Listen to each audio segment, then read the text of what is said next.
Yeltsin said that there is no animosity. The Cold War days are over. In on Kiev, 2.5 million civilians are suddenly on the front. The U.S. warned all day of a full-scale Russian invasion. Сделаем это вместе под музыку нашего национального гимна. Мы сделаем это, да? Поехали!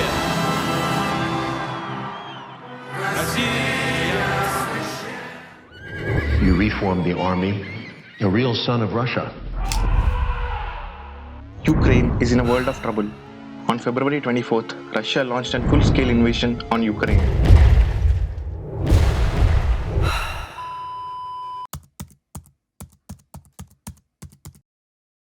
Think of an hypothetical situation where 29 states of India are fighting a war against China. A war where no bullet is fired, a pure economical warfare. Just imagine India lost the war. As a punishment, China breaks up India into multiple pieces. They now formed their own countries. Not only that, China shows up its military in Pakistan, Bangladesh, Nepal and Sri Lanka. It doesn't stop there. It comes into these newly formed countries and establishes pro-Chinese government. China is like, now we want to expand our military alliance and joins Bengal, Tamil Nadu and Kashmir. Now China wants Maharashtra to join its military alliance, which is straight crossing of the red line and a national security threat to rest of the India. This is what happened to Soviet Russia in 1991. Ukraine is to Russia what Maharashtra is to India. The hypothetical China here is NATO, North Atlantic Treaty Organization, an intergovernmental alliance between 28 European countries and 2 North American countries. It simply means that if one of us go to war, we all go to war. To understand the current conflict, we need to go back in time. Straight after World War II, Russia defeated Hitler, the Allied forces defeated Italy, and America defeated Japan. Then the Soviets went toe-to-toe with US. They even sent first satellite to space, first man to space, and defeated the West for a moment. With increasing tensions, the Allied powers formed a military alliance and called it NATO in 1949. They were originally these countries. To counter that, Soviet Russia formed the Warsaw Pact in 1955, which more or less the same and has these countries.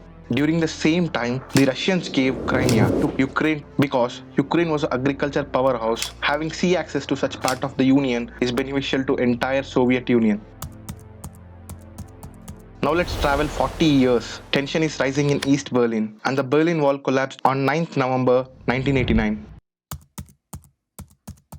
I would like to quote the speech of General Secretary Mr. Werner of Brussels on May 17, 1990. He said at the time, quote, "The fact that we are not ready to place a NATO army outside of German territory gives the Soviet Union firm security guarantee." The Soviets bested NATO and the Warsaw Pact was dissolved in the following month, which caused a domino effect and led to the collapse of Soviet Union. And the USSR got split into 15 new countries. And for the first time, the President Boris Yeltsin of Russia is in talks with the West.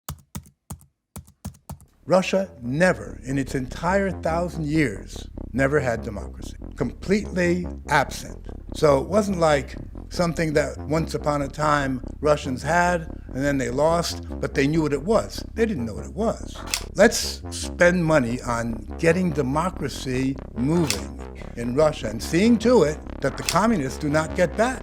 And that could have been one approach. The other approach was to say, for 40 years, you held a nuclear bomb over our heads, you lost the Cold War, and you're going to pay for it. You're going to be punished for what you did. It was the one that would accept it. And the attitude towards Russia was pretty much, you're no longer a superpower. You are a second-rate country. Just keep quiet, please. Take the time from when Gorbachev came to power, March 1985, to 2007, when Putin has been in power for 7 years. That's 22 years. I ask you to find a single thing in foreign or domestic policy done by Russia proper that might in any way anger, irk, disappoint the United States. Let me answer that for you.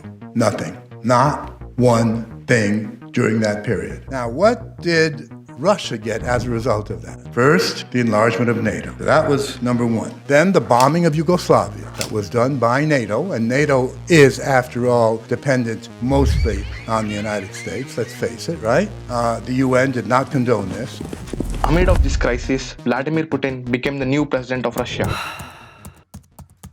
And one of the first things he does is to ask for Russia to become a member of NATO. Why not be a member of NATO? NATO was created to defend Europe, and perhaps not only Europe, from Soviet aggression. There is no more Soviet Union, and there is no more Warsaw Pact. Why can't we create an organization where we're part of it, said Mr. Putin, and act together to protect from some kind of aggression? He was told, go take a walk. What about some kind of partnership or becoming part of the European Union? Again, and this is all documented. And he said, no, you're too big. Your country's too big. You can't. And all the while, Russia was being reminded that it's no longer really that important a country. Putin's life's work Is to build back Russia again. Ну, во-первых, и самое главное заключается в том, что после развала Советского Союза what he calls the greatest catastrophe of the 20th century, the division and the separation of the Soviet republics from Russia. 25 миллионов русских людей в одну ночь оказались за границей. You're credited with doing many fine things in your first term. You built up industries, electronics, engineering, petrochemical, agriculture. You raised the GDP, you raised the income. You reformed the army. A real son of Russia.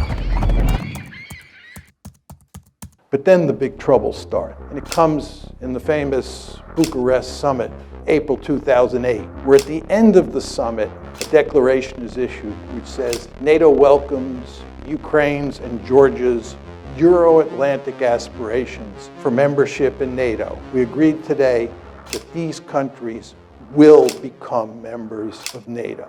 Putin himself said Georgia and Ukraine becoming part of NATO is a direct threat to Russia. The Russians at the time said this is an absolute non-starter for us. It's a red line. No way will we allow this to happen. And in fact, later that year, they rolled the tanks into Georgia to put a stop to that idea in Georgia. Vladimir Putin argues that Russia and Ukraine are one people, like 10-page arguments. Just have a look at Austria and Germany, or the US and Canada, how they live next to each other. It's a border where there really is no border crossing. Close in ethnic composition, culture, and in fact sharing one language. Without any kind of border crossing at all. And then it ends up going back into the United States. So the road behind me is actually in Quebec. I could turn around here. My motorcycle over there is actually in the United States.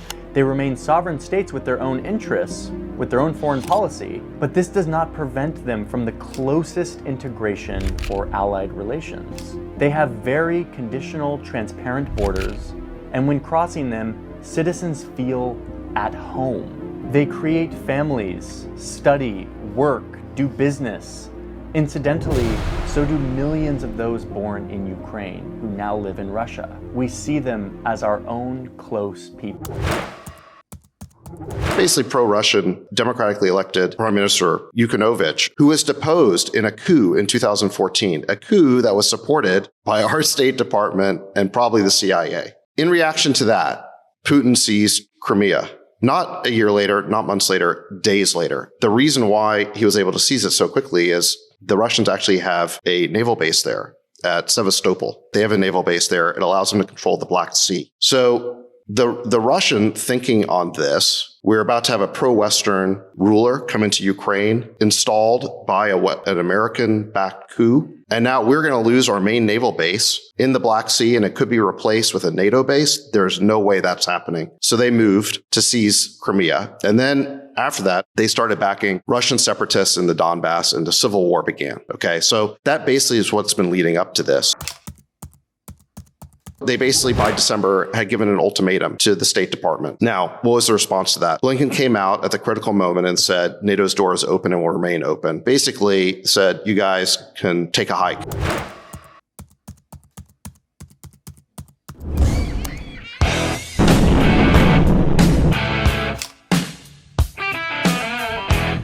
Мы могли принять принято решение о проведении специальной военной операции. Кто бы ни пытался помешать нам, а тем более создать угрозы для нашей, и приведет вас к таким последствиям, с которыми вы в своей истории еще никогда не сталкивались. The point of making this video is, during the UN walkout, every country walked on Russia, but India stood their support. This support of India may lead to sanctions from the West. This propaganda turned so many Indians against Indian government. Let me take back to 1971, Indo-Pakistan War. The British sent their carriers to Arabian Sea. US Navy showed up in Bay of Bengal to support Pakistan. India was in a desperate need. Russia came to rescue India. If not for Russia, there would be no Kashmir. So what? You shouldn't be sympathizing Ukraine? You should absolutely support Ukraine, but don't force the government. The only logical step would be supporting the Ukraine Crisis Relief Fund. Jai Hind, Slava Ukraine, from NATO and Russia.